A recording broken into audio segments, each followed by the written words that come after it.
కళ్యాణ్ కొడుకుని ఒడిలో కూర్చోబెట్టుకొని ఎదురుగా ఓ నలుగురు లాయర్స్ని కూర్చోబెట్టి ఆవేశంతో హైరాణ పడుతూ మీ లా పుస్తకాల్లో ఎన్ని సెక్షన్లుంటే అన్ని సెక్షన్లు వాడండి. నా కొడుకుని కొట్టిన ఆ మైతు మిస్కి ఖచ్చితంగా ఉరిశిక్ష పడాలి అని గొంతు చించుకొని అరుస్తుంటాడు.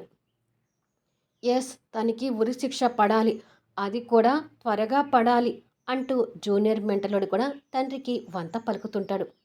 ఈ ఇద్దరు మెంటలోళ్ళు చేసే హంగామాకి అర్జున్ తల పట్టుకొని కూర్చుంటే ఆ నలుగురు లాయర్లు కూడా కళ్యాణ్ చేసే రగడికి హైరాణ పడుతూ లా పుస్తకాలను తిరిగేస్తుంటారు.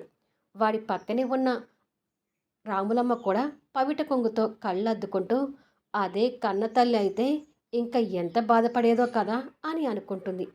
ఈ రాములమ్మ కూడా వీరిద్దరికి తగ్గట్టుగా తయారైంది అని అనుకుంటాడు అర్జున్. లాయర్లు పుస్తకాలు తిరిగేస్తూ మేము ఎంత వెతికినా పనిష్మెంట్ ఇచ్చే టీచర్లకి ఉరిశిక్ష వేయడానికి సెక్షన్లు కనిపించడం లేదు సార్ అని అంటారు. మీకు ఎంత డబ్బు కావాలంటే అంత డబ్బు ఇస్తాను. సెక్షన్లు లేకపోతే ఆ సెక్షన్లు తిరగరాయండి, లేదా ఆ మైతు మిస్ మీద ఏదో ఒక నేరం మోపి ఉరిశిక్ష పడేలా చేయండి. నా కొడుకు పనిష్మెంట్ ఇచ్చినందుకు తనకు ఉరిశిక్ష పడాల్సిందే అని గొంతు చించుతుంటాడు.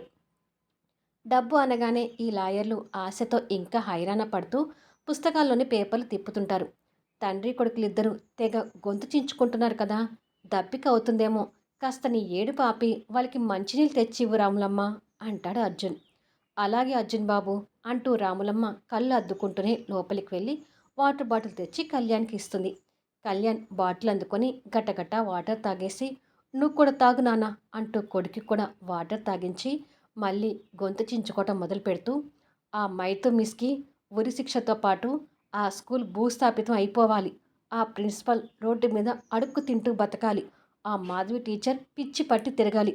ఎలాగైనా వీళ్ళకి ఈ శిక్షలు పడాలి అని ఆవేశంగా అరుస్తుంటే ఎస్ డాడ్, వాళ్ళందరికీ కూడా పనిష్మెంట్స్ ఇవ్వాలి. అసలు ఆ స్కూల్ మళ్ళీ కనిపించకూడదు అని వాదిస్తాడు జూనియర్ మెంటలుడు. ఈ కారణంతో కళ్యాణ్ తన ఎనిమిని చూస్తాడేమో, వెయిట్ చేయండి.